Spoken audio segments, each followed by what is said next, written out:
Morning, જય ખોડિયા, જય હર્ષિત. કેમ છો અને મજામાં છો? ટેન્શન મુક્ત રહો અને જલસાવાળી જિંદગી જીવો. ફ્રેન્ડ્સ, સવાર પડી ગઈ છે અને તમારા માટે વ્લોગ બનાવવાની શરૂઆત પણ કરી દીધી છે. તો આજનો વ્લોગ એન્ડ સુધી જોવાનું ચૂકશો નહીં અને હા, અમારી ચેનલને સબસ્ક્રાઈબ કરવાનું ભૂલશો નહીં. સો ફ્રેન્ડ્સ, શોમાં જવા માટે એકદમ રેડી થઈ ગયો છું અને ઓલરેડી અત્યારે વાગી ગયા છે 10:30.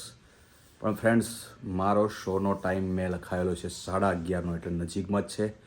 એટલે આઈ થિંક પોણા કલાકમાં હું શોમાં પહોંચી જઈશ. અને ફ્રેન્ડ્સ, હું ગમે ત્યાં શોમાં જાઉં છું પણ ટાઈમનો એકદમ પાક્કો માણસ છું. એટલે પરફેક્ટ ટાઈમે હું પહોંચી જઈશ. ગાડી રેડી છે તો હું જાઉં છું શોમાં. ભાઈ, યસ, રેડી? Ready, perfect. તો ચાલો ફ્રેન્ડ્સ, દેવભાઈ પણ આજે શોમાં આવે છે કારણ કે શોમાં ઘણા ટાઈમ પછી ફ્રેન્ડ્સ હા. શોમાં પપ્પા જોડે જઈ રહ્યો અને આવવાનું હોય, તું આવ તો ખબર પડે ને. રાઈટ કેટલી તકલીફ થઈ ને હા, કેટલી શોમાં તકલીફ કેટલી પડે તકલીફ પડે છે ખબર પડે. હા. રેડી છું ને? ચલો રેડી, કારણ કે લેટ થઈશું પછી. સો ફ્રેન્ડ્સ, ગાડી રેડી છે તો અમે જઈ રહ્યા છીએ હવે શોમાં. કટ ટુ કટ ટાઈમ છે તો જઈએ છીએ શોમાં.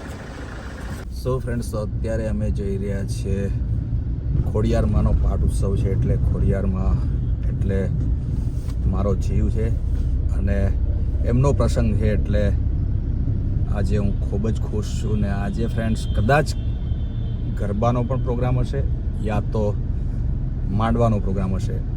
એટલે હું અત્યારે એક્સાઇટેડ છું કે ગમે તે પ્રોગ્રામ હોય, ગરબા ગવડાવે કે માતાજીના વેરાળી ઝૂરણા ગવડાવે, ડાન્સ ગવડાવે, પણ ખોડિયારના ઘોડા ગાવામાં આવે.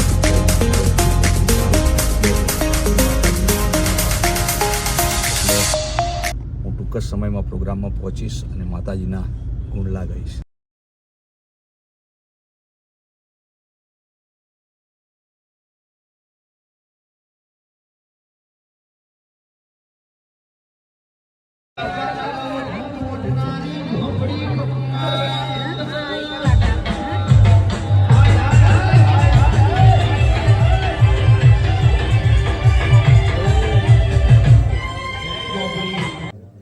અને જેના થકી હું ઉજળો છું એ ખોડિયારનો આ પાઠ ઉત્સવ છે. એટલે હું જીવું તોય ખોડિયાર, મરવું તોય ખોડિયાર. ખોડિયાર એવી છે કે એને નાયા ધોયા વગર પણ એકવાર હાથ કરી દે એટલે એને આવવું પડે. અરે હાથ કરુયા આવને ખોડિયાર, હાથ કરુયા આવદે.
સો ફ્રેન્ડ્સ પ્રોગ્રામ પૂરો થઈ ગયો છે અને અત્યારે અમે નીકળ્યા છીએ ઘર બાજુ. અને ફ્રેન્ડ્સ ખૂબ જ મજા આવી, કારણ કે મા ખોડિયારનો પાઠ ઉત્સવનો પ્રસંગ હતો અને આમ તો વેરાળી ચૂરણા ડાકલાનો પ્રોગ્રામ હતો, પણ એની અંદર ગરબા પણ ગવાતા હતા, એટલે મેં પણ માતાજીને લાડ લડાવ્યા, કુંડલા સરસ મજાના ગાયા. આજે ખૂબ જ મજા આવી. એમ ઘણા ટાઈમ પછી ફ્રેન્ડ્સ આવા વેરાળી ચૂરણા અને દાખલાના પ્રોગ્રામમાં ગાયો, એટલે ખૂબ જ મજા આવી. સો ફ્રેન્ડ્સ, ઘરે આવી ગયો છું અને અત્યારે વાગ્યા છે 3:30 અને 4 વાગે સવાર પડી જશે, એટલે ફ્રેન્ડ્સ સૂવાનો ટાઈમ થઈ ગયો છે. એટલે આજનો વ્લોગ એન્ડ પણ કરવાનો ટાઈમ થઈ ગયો છે. તો આજનો બ્લોગ તમને કેવો લાગ્યો એ કોમેન્ટ કરી જરૂર જણાવજો, લાઇક કરજો, શેર કરજો અને હા, અમારી ચેનલને સબસ્ક્રાઈબ ના કરી હોય તો હમણાં જ કરી લો. તો મળીએ છીએ નવા બ્લોગમાં. ત્યાં સુધી થેન્ક યુ સો મચ.